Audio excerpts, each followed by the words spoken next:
परमात्मा तत्काल कैसे मिलें? श्रोता पूछता है, जल्दी से जल्दी उद्धार कैसे हो?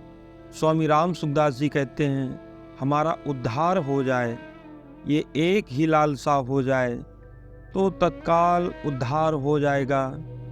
एक बात आप ध्यान देकर सुने, संसार का काम जैसे उद्योग करने से होता है, ऐसे ही हम समझते हैं कि परमात्मा की प्राप्ति भी उद्योग करने से होगी। वास्तव में ये बात नहीं है।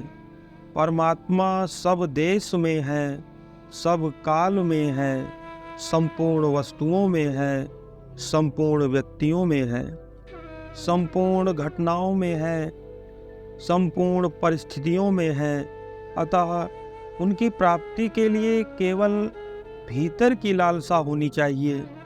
कारण ये परमात्मा का निर्माण करना नहीं है, उनको बदलना नहीं है, उनको कहीं से लाना नहीं है। वे तो सब जगह और सब में ज्यों की त्यों परिपूर्ण हैं। जहाँ आप कहते हैं कि मैं हूँ, वहाँ भी परमात्मा पूरे के पूरे विद्यमान हैं। अतः केवल लालसा होने से उनकी प्राप्ति हो जाती है। संसार की कोई वस्तु केवल लालसा से नहीं मिलती। लालसा होगी, उद्योग करेंगे और भाग्य में होगा, तभी वस्तु मिलेगी। जैसे रुपए चाहिए तो रुपए की लालसा हो, रुपयों के लिए प्रयत्न किया जाए और प्रारब्ध में हो तो रुपए मिलेंगे। अगर प्रारब्ध में ना हो तो इच्छा करने पर, खूब चेष्टा करने पर रुपए नहीं मिलेंगे। परंतु परमात्मा की प्राप्ति केवल इच्छा से ही हो जाएगी। परमात्मा प्राप्ति की इच्छा होने पर उद्योग अपने आप होगा, परंतु परमात्मा प्राप्ति उद्योग के अधीन नहीं है। जो वस्तु उद्योग के अधीन होती है, क्रियाजन्य होती है, वह नाशवान होती है। जिसकी उत्पत्ति होती है, उसका विनाश होता है। जो साधना से मिलेगा वह उत्पत्ति वाला होगा, और जो उत्पत्ति वाला होगा वह मिट जाएगा, रहेगा नहीं। परंतु परमात्मा अनुत्पन्न तत्व हैं और सदा ज्यों की त्यों रहते हैं। अतः उनकी प्राप्ति केवल लालसा से हो जाती है। केवल परमात्मा प्राप्ति की ही लालसा हो, दूसरी कोई भी अन्य लालसा न हो। एक बानी करुणा निधान की, सो प्रिय जाके गति न आन की। दूसरी लालसा होने से दूसरी तरफ वृत्ति से ही परमात्मा प्राप्ति में बाधा लगती है। अगर दूसरी लालसा न हो तो परमात्मा प्राप्ति में बाधा है ही नहीं, देरी है ही नहीं, दूरी है ही नहीं। दूसरी मान बढ़ाई, सुख आराम आदि की लालसा होने से ही संसार का संबंध है। दूसरी लालसा मिटते ही संसार का संबंध छूट जाता है, और संसार का संबंध छूटते ही परमात्मा की प्राप्ति हो जाती है। परमात्मा तो पहले से ही मिला हुआ है। अन्य की जो इच्छा है, चाहना है, वासना है, उसी से संसार के साथ संबंध जुड़ा हुआ है। संसार से संबंध जुड़ने के कारण परमात्मा का अनुभव नहीं हो रहा है, और संसार की इच्छा करके, उद्योग करके कुछ नहीं पा सकोगे, केवल धोखा मिलेगा। परमात्मा प्राप्ति से वंचित रह जाओगे, इसके सिवाय और कुछ लाभ नहीं होगा। समय खाली चला जाएगा, मनुष्य शरीर व्यर्थ चला जाएगा और मिलेगा कुछ नहीं, क्योंकि संसार का अभाव है। मनुष्य ने अपने भीतर एक सिद्धांत बैठा लिया है कि जो स्थिति अभी नहीं है वह स्थिति हो जाएगी तो हमने बड़ी उन्नति कर ली। ये महान दोष की बात है। पहले धन नहीं था, अब धन हो गया है, तो वह समझता है बड़ा भारी काम कर लिया है।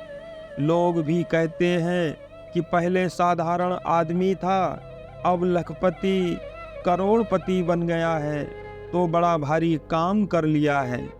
यह मूर्ख था, अब पंडित बन गया है, तो बड़ा भारी काम कर लिया। इसको पहले कोई नहीं जानता था, अब संसार में इसकी बड़ी प्रसिद्धि हो गई है, तो बड़ा भारी काम कर लिया। इसका आदर कोई नहीं करता था, सब ठुकराते थे, अब इसका आदर हो गया है, तो बड़ा काम कर लिया। वास्तव में कुछ नहीं किया है, धूल के 2 दाने भी नहीं किया है। जो स्थिति पहले नहीं थी, वह स्थिति अब हो जाए तो अंत में वह नहीं रहेगी। जो पहले भी नहीं थी और पीछे भी नहीं रहेगी, उसको प्राप्त करना कोई बहादुरी नहीं है। जो सब देश काल आदि में मौजूद है, उस परमात्मा को प्राप्त करना ही बहादुरी है। वह परमात्मा सदा ही है, सदा ही रहेगा। वह नहीं है, कभी हो नहीं सकता। आपकी स्थिति परमात्मा में है, संसार में आपकी स्थिति है ही नहीं। आपकी स्थिति अटल है और संसार आपके सामने बदलता है। संसार में आपकी स्थिति है ही कहाँ। बालकपन बदला, जवानी बदली, वृद्धावस्था बदली, रोग अवस्था बदली, निरोग अवस्था बदली, धनवंतता बदली, निर्धनता बदली। ये सब बदलते रहे, पर आप वे के वे ही रहे। संसार आपके साथ कभी रह ही नहीं सकता और आप संसार के साथ कभी रह नहीं सकते। ब्रह्मा जी की भी ताकत नहीं है कि संसार आपके साथ और आप संसार के साथ रह जाएं। आपकी स्थिति सदा परमात्मा में रहती है, परमात्मा सदा आपके साथ रहते हैं। अतः परमात्मा की प्राप्ति कठिन है ही नहीं। कठिन तो तब हो जब परमात्मा की प्राप्ति के लिए कुछ करना पड़े। जब करना कुछ है ही नहीं, तब उसकी प्राप्ति कठिन कैसे है। कठिनता और सुगमता का सवाल ही नहीं है। स्वतः बात तो ये ठीक जचती है, तो मना कौन करता है। आड़ तो आपने खुद ही लगा रखी है। वास्तव में आपको परमात्मा प्राप्ति की परवाह ही नहीं है, चाहे प्राप्त हो अथवा ना हो। संत दास संसार में कई गुग्गू कई डोड़, डूबन को सांसों नहीं, नहीं तिरन को कोड़। गुग्गू उल्लू को तो दिन में नहीं दिखता, और डोड़ एक प्रकार का बड़ा कौवा उसको रात में नहीं दिखता। परंतु संसार में कई लोग ऐसे हैं जिनको ना दिन में दिखता है ना रात में दिखता है, अर्थात अपने उद्धार की तरफ उनकी दृष्टि कभी जाती ही नहीं। उनमें ना तो अपने डूबने ना पतन होने की चिंता होती है, और ना तैरने अपने उद्धार होने का उत्साह ही होता है। केवल ये लालसा हो जाए कि परमात्मा की प्राप्ति कैसे हो, क्या करूं, कहाँ जाऊं, किससे मिलूं, किससे पूछूं।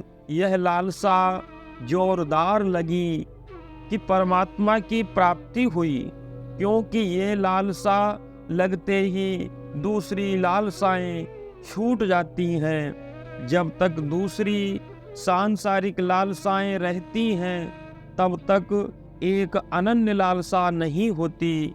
परमात्मा अनन्य है, क्योंकि उनके समान दूसरा कोई है ही नहीं। इसीलिए उनकी प्राप्ति की लालसा अनन्य होनी चाहिए। परमात्मा की लालसा बनानी पड़ती है कि स्वतः सिद्ध है। परमात्मा की लालसा स्वतः सिद्ध है। दूसरी लालसाएं आप में बनाई है, आपने अपने अंदर उनको प्रकट किया है, अतः उन लालसाओं को छोड़ना है। अभी आप जिन लालसाओं को जानते हो, आज से 50 वर्ष पहले उनको जानते थे क्या? जानते ही नहीं थे, इसीलिए वे लालसाएं बनावटी हैं। एक क्षण भी कोई लालसा टिकती नहीं, प्रत्युत बदलती रहती है, मिटती रहती है, और आप नई नई लालसाएं पकड़ते रहते हो। परमात्मा की प्राप्ति अनन्य लालसा के बिना भी परमात्मा की प्राप्ति हो सकती है क्या? परमात्मा प्राप्ति की अनन्य लालसा के बिना दूसरी लालसा रहते हुए भी उद्योग किया जा सकता है क्या? भजन स्मरण किया जा सकता है, परंतु ये लंबा रास्ता है, इससे तत्काल परमात्मा प्राप्ति नहीं होगी। 1 2 जन्म 10 जन्म, पता नहीं कितने जन्म हो जाएं तो हो जाएं, दूसरी लालसा रहने से ही तो हम अटके पड़े हुए हैं। नहीं तो अटकते क्या? जो सत्संग में लगे हुए हैं उनमें कुछ न कुछ परमार्थ की लालसा है ही, परंतु अनन्य लालसा न होने से परमात्मा प्राप्ति में देरी हो रही है। वास्तव में देखा जाए तो परमार्थिक लालसा के बिना कोई प्राणी है ही नहीं, परंतु इस बात का पता पशु पक्षियों को नहीं है। जो मनुष्य पशु पक्षियों की तरह जीवन बिता रहे हैं, उनको भी इस बात का पता नहीं है। सभी उस तत्व को चाहते हैं। जैसे कोई भी प्राणी मरना चाहता है क्या? सभी प्राणी निरंतर रहना चाहते हैं, ये सत्य की चाहना है। कोई अज्ञानी रहना चाहता है क्या? सभी जानना चाहते हैं, ये चित्त की लालसा है। कोई दुखी रहना चाहता है क्या? सभी सुखी रहना चाहते हैं, ये आनंद की लालसा है। इस प्रकार सत्व चित्त आनंद स्वरूप परमात्मा की चाहना सभी में स्वाभाविक है, इसको कोई मिटा नहीं सकता। दूसरी चाहनाएं जितनी ज्यादा पकड़ रखी हैं, उतनी ही परमात्मा प्राप्ति में देरी लगेगी।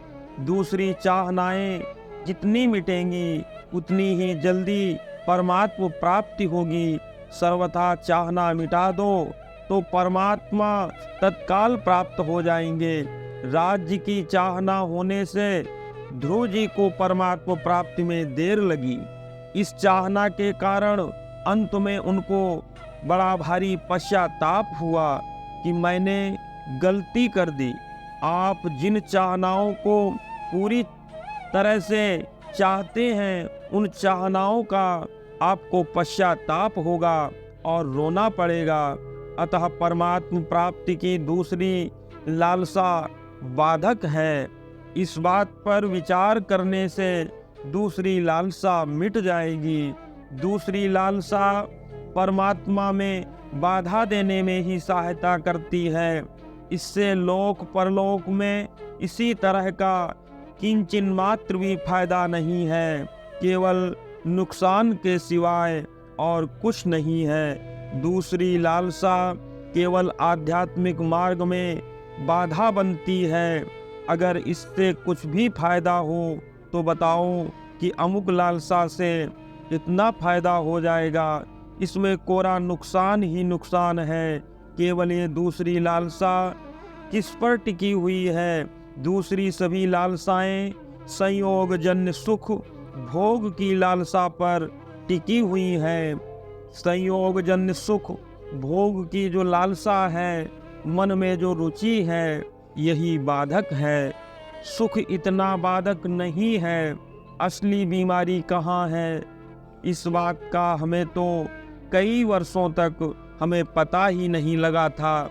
व्याख्यान देते देते हमें कई वर्ष बीत गए, तब पता लगा कि मन में जो संयोगजन्य सुख की जो लोलुपता है, यहाँ है वह बीमारी। हमें सुख मिल जाए, बस इस इच्छा से सब बाधाएं हैं। यही अनर्थ का मूल है। यही जहर है। संयोग जन्य सुख की लालसा कैसे छूटेगी?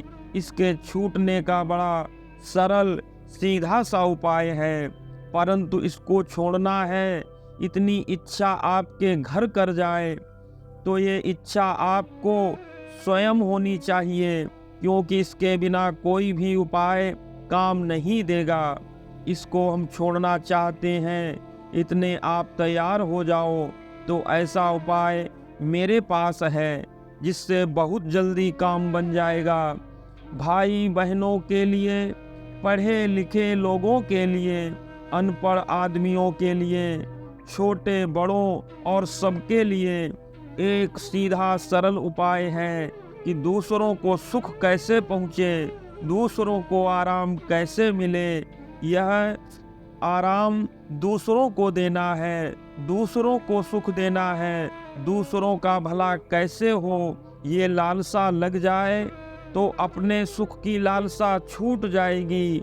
यह करके देख लो, नहीं तो फिर मुझसे पूछो कि ये तो हुआ नहीं, युक्ति संगति नहीं दिखता, इसमें प्रारब्ध की बाधा है कि नहीं? इसमें प्रारब्ध की कोई बाधा नहीं है।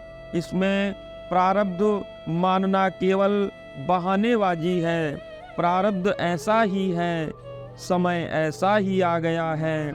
ईश्वर ने कृपा नहीं की, अच्छे गुरु नहीं मिले, अच्छे महात्मा नहीं मिले, कोई बताने वाला नहीं मिला, हमारा भाग्य ही ऐसा है। ये सब बहानेबाजी है, केवल परमात्म तत्व से वंचित रहने का उपाय है। ऐसा भी कभी हो सकता है कि परमात्मा ईश्वर अपनी प्राप्ति में बाधा दें अथवा हमारा किया हुआ कर्म हमें बाधा दे। यही हमारी बनाई हुई वासना हमें बाधा दे रही है। कर्म हमने स्वयं किए हैं, वासनाएं हमने स्वयं बनाई हैं। जो चीज़ हमने पैदा की है उसको हम मिटा सकते हैं। गुरु कोई नहीं मिला तो गुरु की ज़रूरत ही नहीं है, कोई महात्मा नहीं मिला तो महात्मा की ज़रूरत ही नहीं है।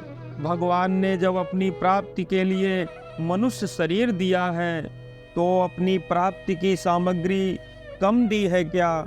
अगर गुरु की ज़रूरत होगी तो भगवान को स्वयं गुरु बनकर आना पड़ेगा। वे कहते हैं जगत गुरु हैं, कृष्णम वंदे जगत गुरुम। अच्छे महात्मा संसार में क्यों रहते हैं?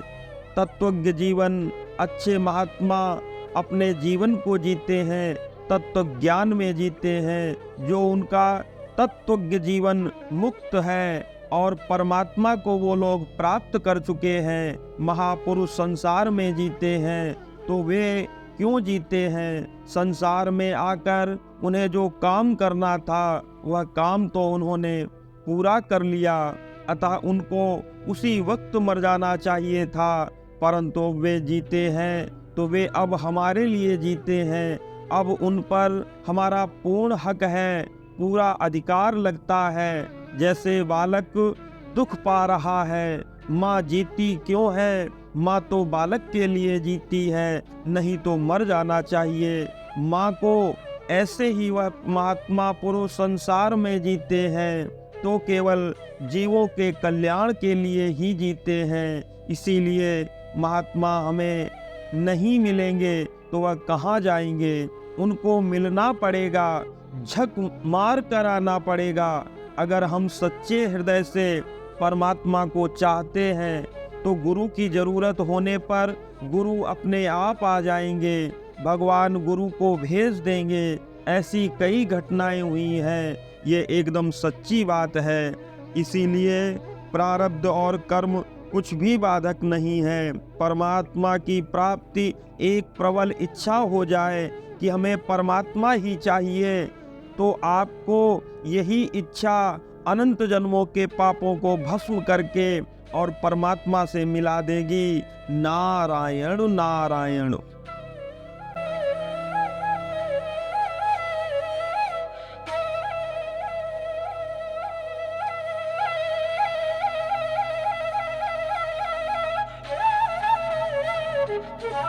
Thank you.